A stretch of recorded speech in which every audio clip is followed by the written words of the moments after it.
41ª questão. Avalie as afirmações que seguem relativas ao materialismo histórico dialético. Assinale as sentenças verdadeiras com V e as falsas com F. Concebe o objeto do conhecimento não como algo dado, estático, mas como um elemento dinâmico, caracterizado pela diacronia do tempo histórico, o qual mantém múltiplas relações com o que está em torno do fenômeno estudado. Verdadeiro, né, pessoal? O objeto do conhecimento, justamente pelo fato de ser histórico, né, não é algo estático, não é algo dado, né? Ele é dinâmico, como nós podemos ver aí. Daí essa perspectiva diacrônica do próprio materialismo histórico dialético, né? Então você pode marcar V. Constitui-se como uma abordagem teórica imprescindível no trato metodológico investigativo, pois impulsiona o pesquisador a analisar de modo aprofundado seu objeto de pesquisa e a buscar, de modo coletivo, transformar, mesmo que de forma sutil e processual, a realidade. Está correto também, né? Vejam que há essa perspectiva de transformação da realidade. Por isso que o materialismo histórico dialético tem esse viés engajado, né? Esse viés de luta, né? Por mudança, né? E por que por mudança? Porque a própria perspectiva dialética nos traz a perspectiva de mudança, né? O mundo ele sempre está se transformando, sempre nesse devir, né? nesse eterno movimento, né? Por isso que aqueles que são adeptos ao materialismo histórico dialético, né, têm essa característica de serem revolucionários, né? De trabalharem sempre com essa perspectiva de mudança, né? Então você pode marcar um V também. Influenciou a sistematização de alguns procedimentos de investigação que favoreceram a participação coletiva, dentre eles a pesquisa participante, desenvolvida em vários países da América Latina. Também está verdadeiro, né? Justamente o materialismo histórico dialético ele veio como um contraponto ao próprio positivismo também, né? Ele veio criticando as perspectivas positivistas de separação do objeto com o objeto investigado, de uma ciência estática, né, como conhecimento, como se o conhecimento fosse algo estático, né, parado no tempo, que é uma perspectiva positivista, né? Então o materialismo ele se contrapõe a isso, e também pela própria perspectiva interdisciplinar que o materialismo nos traz, né? O materialismo histórico nos traz. Isso vai se refletir, né, nessa participação coletiva da produção do conhecimento. E por conta disso também a gente vai ter o aparecimento da pesquisa participante, desenvolvida em vários países da América Latina, né? Pesquisa participante que é bastante utilizada na área da antropologia, né? Mais especificamente da antropologia cultural, né? Então também essa afirmativa está correta, né? Todas estão corretas, logo nós devemos marcar, né, a opção A. 42ª questão. Mário Manacorda, citando Marx, afirma que a concepção do ensino tecnológico exprime a exigência de fazer adquirir conhecimentos de bases científicas e tecnológicas da produção e a capacidade de manejar os instrumentos essenciais das várias profissões, isto é, de trabalhar conforme a natureza, o cérebro e as mãos, porque isso corresponde a uma plenitude do desenvolvimento humano. Exatamente isso, né, pessoal? Trabalhar, né, o cérebro e as mãos. É como se a gente estivesse aqui na perspectiva da integração do pensamento com um aspecto prático, né? Teoria e prática, né? Trabalhar com o cérebro e trabalhar com as mãos, né? Desse modo, Marx se contrapôs à proposta burguesa de educação tecnológica que compreendia, opção A, que a educação das crianças pertencentes às classes trabalhadoras deveria ocorrer em instituições educativas reservadas ao desenvolvimento humano. Está falso, pessoal, né? Não era aqui uma proposta burguesa de a educação das crianças pertencentes às classes trabalhadoras ocorrerem em instituições educativas reservadas ao desenvolvimento humano. Perspectiva que não era de desenvolvimento humano, era de formar para o mercado de trabalho, né? E essa formação, na verdade, era como se fosse uma capacitação, um treinamento, né? Um adestramento mesmo. Então, a opção A não era uma proposta da burguesia. A burguesia ela propunha justamente o contrário, né? Ela não propunha essa educação reservada ao desenvolvimento humano direcionada aí às classes trabalhadoras, né? Então, a opção A não é. A opção B, a unificação do ensino com a produção material, colocando, porém, como premissa a abolição do trabalho das crianças, que ocorria de forma escravizada nas fábricas. A burguesia também não propôs isso, né? Tanto é que a gente vai ter no século XIX, e Engels nos traz muito bem isso, ao descrever a situação da classe trabalhadora na Inglaterra, né? Toda essa situação de escravidão mesmo, né? Existente nas fábricas, né? O trabalho das crianças, e não era proposta da burguesia acabar com isso, né? Unificar o ensino, né? Não, ele queria justamente a manutenção disso. Opção C, um ensino profissional universal que consistia em adestrar o operário em tantos ramos de trabalho quanto possível para fazer frente à introdução de novas máquinas ou a mudanças na divisão do trabalho. Exatamente aí, né? A gente encontra na opção C a proposta burguesa de educação tecnológica. Ensino universal, que visa não a formação para o desenvolvimento humano, mas sim o adestramento, né? É como se fosse um ensino voltado para o aspecto manual, simplesmente o fazer sem pensar, né? E isso tomando por base a divisão do trabalho, né? A introdução de novas máquinas, né? Então, exatamente a opção C é que nos traz a proposta burguesa de educação tecnológica. E é a essa proposta que Marx vai se contrapor, né? Na opção D, a restituição às classes artesãs e campesinas de uma forma superior de ensino, não, né? Restituir às classes artesãs e campesinas essa forma superior de ensino, a burguesia não propunha isso, né? Não propunha isso, ligada a novas e mais avançadas relações de produção, né? Está falso, né, pessoal? Ela não propôs isso. Então, a opção correta da 42ª questão é a opção C de casa.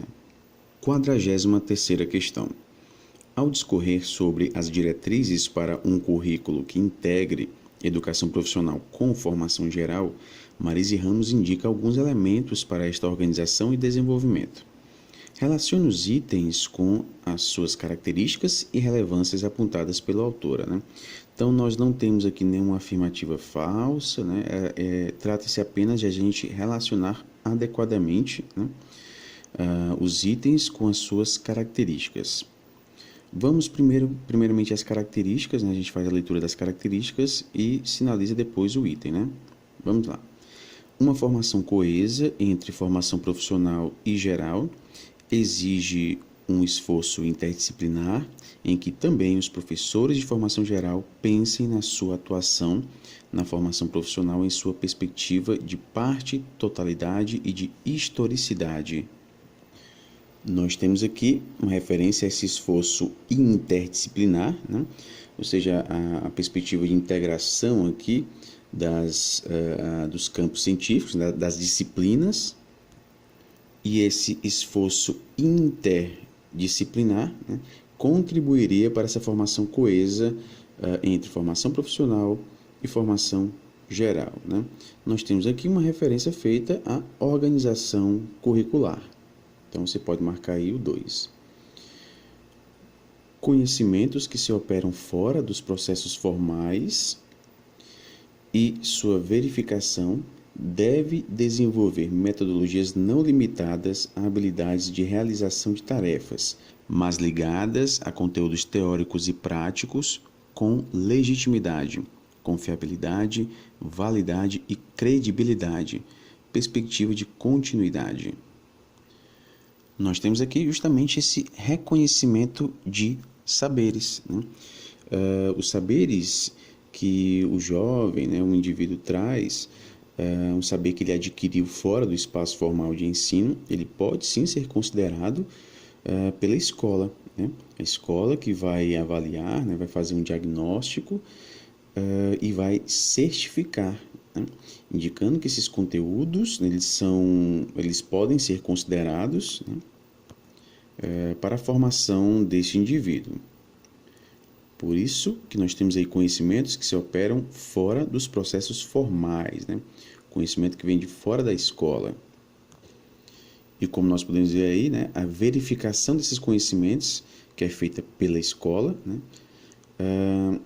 não deve se limitar a habilidades de realização de tarefas. Então, para verificar esse saber que esse indivíduo traz de fora, né, esse saber não é verificado apenas nessa realização de tarefas, no fazer, mas também pode se relacionar com conteúdos teóricos, né?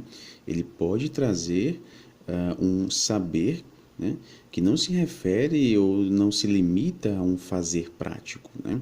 Ele pode ter adquirido também conhecimentos teóricos fora da escola, né? Pode ter adquirido esse conhecimento no próprio trabalho, né? Então, não se trata apenas de avaliar aqui o aspecto prático, né? Portanto, nós devemos aí sinalizar nesta segunda lacuna, né, o número 4. A próxima, valorizado pelo seu caráter pedagógico, pela contextualização através da prática, é oportunidade educacional diversa de venda da força de trabalho. Aqui exatamente o estágio curricular, né? E Marise Ramos deixa isso muito bem claro, que o estágio não se confunde com o emprego, né? A relação de estágio não é uma relação de emprego. No estágio nós temos um caráter pedagógico, né? E no emprego nós não temos isso. Então nós devemos marcar aí nessa lacuna, né, o número 3. Né? Deve ser providenciado com a geração de tempos e espaços para transformar o processo numa experiência democrática e resgatar a escola como lugar de memória. Nós temos aí a construção coletiva, né? Organização por eixos tecnológicos, que permite não perder de vista as mudanças tecnológicas que permanecem alicerçadas em fundamentos científicos e princípios da matemática, das ciências humanas e naturais. Aqui diz respeito à organização curricular, né? Vocês podem até ver aí a última aula relacionada à análise da obra de Marise Ramos, né? Se eu não me engano, na aula de número 6 ou na aula de número 7, né, que aborda o último capítulo, que a gente fala de currículo e estágio, né? Então você marca aí o número 2. É componente de uma dada formação de maneira orientada e supervisionada, previsto no projeto do curso, justamente o estágio curricular. Então a opção que a gente deve marcar, né, que nos traz a sequência correta, é a opção D de dado, né? 2, 4, 3, 1, 2 e 3. 44ª questão. Gildemarques Silva faz uma análise do conceito de tecnologia em Vieira Pinto, tendo em vista prover o campo pedagógico com alguns conceitos que ajudem a compreender criticamente a questão da tecnologia e sua relação com a educação. Considerando o conceito de tecnologia em Vieira Pinto, analise as afirmativas que seguem, né? Então, pessoal, de tanto a gente falar de tecnologia em nossas aulas, né, a gente abordou a obra de Vieira Pinto, teve várias análises deste artigo que fala do conceito de tecnologia em Vieira Pinto. Então, nós temos aí uma questão que nós não deveríamos errar, né? Vamos lá. Na primeira afirmativa, a tecnologia se apresenta como algo que nomeia a reflexão sobre a técnica, ou seja, como uma discussão sobre os modos de produzir alguma coisa. Está correta essa afirmativa, né?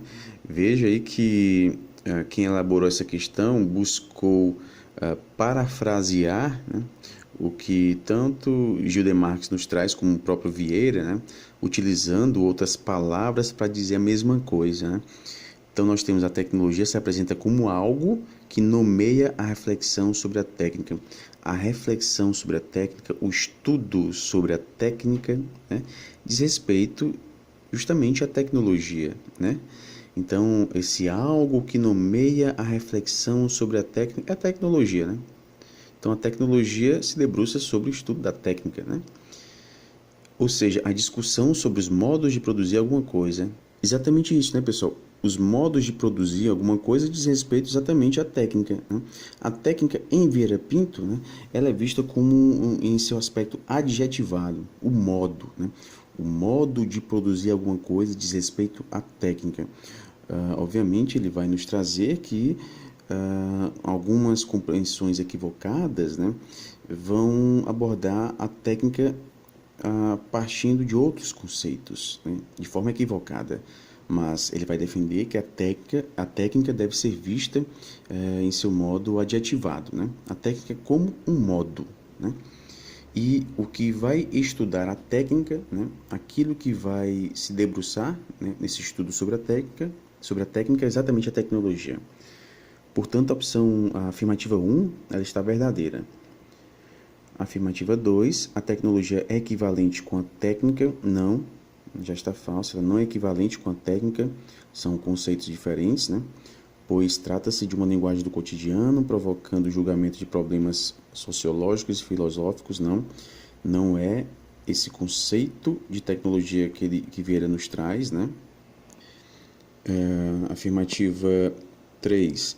A tecnologia é compreendida como uma das expressões da atividade humana e, portanto, insere-se no âmbito da cultura. Está correto, né? Até porque, como ciência, né, ela é vista como expressão da atividade humana, né? A ciência é vista como uma expressão da atividade humana. E se a tecnologia é vista como uma ciência, a ciência da técnica, ou a epistemologia da técnica, né? A gente pode chamar dessas duas formas, nós temos como algo inserido no âmbito da cultura, né? No âmbito da cultura, no âmbito do mundo que é produzido pelo homem, né? Que é o mundo da cultura. Então, essa afirmativa 3 está correta. A afirmativa 4, a tecnologia é compreendida como resultado da evolução das ciências, que por sua vez possibilita a produção de métodos e artefatos, está falso, né? A tecnologia não deve ser vista dessa forma, né, como resultado da evolução das ciências, uma visão que nos traz uma expressão tão criticada por Vieira, né, que é era tecnológica, né? Nós vivemos numa era tecnológica. Ele vai criticar isso, nós não vivemos numa era tecnológica, porque a partir do momento que a gente produz, né, uma expressão como essa, era tecnológica, é como se as eras anteriores não tivessem sido também eras tecnológicas, né? É como se a tecnologia fosse algo específico da contemporaneidade, né? Mas não é, né? Por quê? Porque a tecnologia é compreendida como uma das expressões, aí a gente já volta para a afirmativa 3, né? Uma das expressões da atividade humana, né? Logo, a tecnologia ela existe concomitantemente, né, à existência do homem, né? Então, ela não é algo que se reduz à contemporaneidade. Logo, essa afirmativa 4 também está falsa.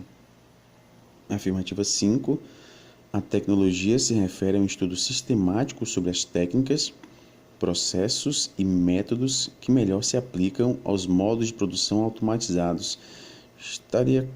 Ela está quase toda correta, né? Mas aqui ele se limita aos modos de produção automatizados, né? Não, pessoal, não se limita a esses modos de produção automatizados.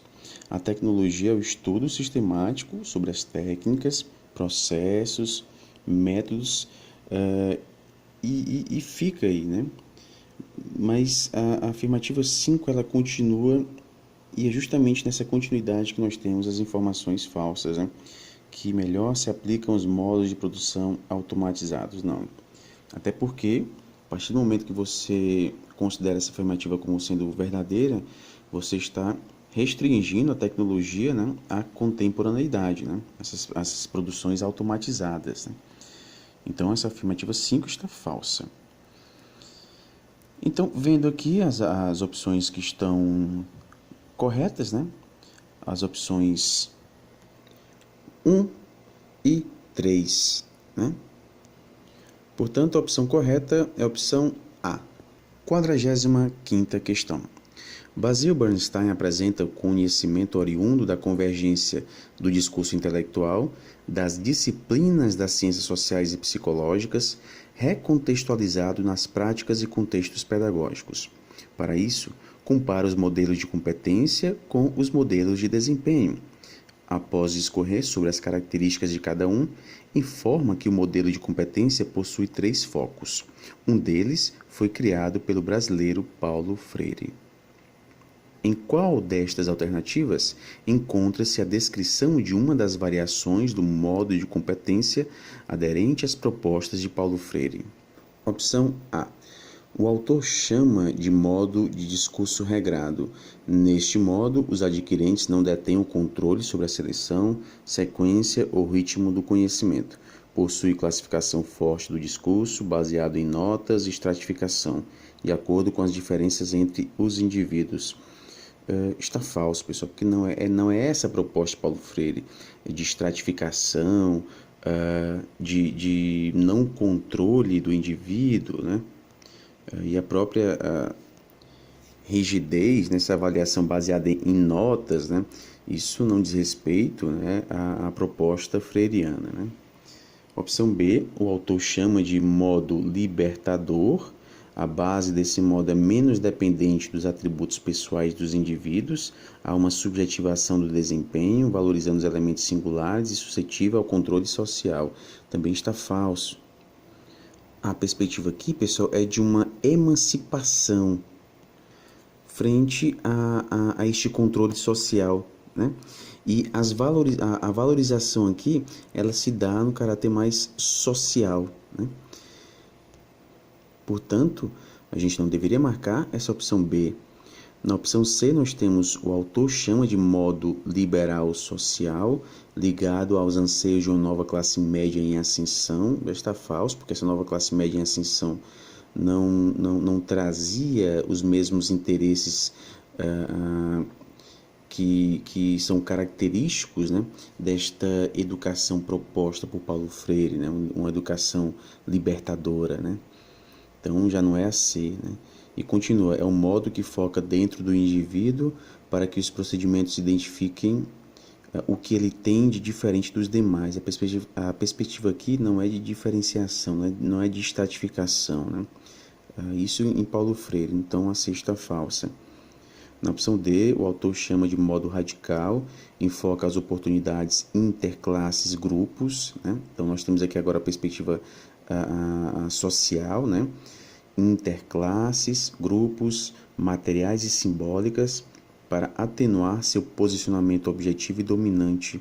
A prática e os contextos pedagógicos criados por esse modo pressupõem um potencial emancipatório comum a todos os membros do grupo. Então, todos os membros do grupo, né, teriam esse potencial de se libertarem, né, de se emanciparem frente a esta atual situação de alienação, de dominação, né, de impedimento, isso o próprio Paulo Freire nos traz, né, de impedimento da própria manifestação desse ser enquanto um ser humano.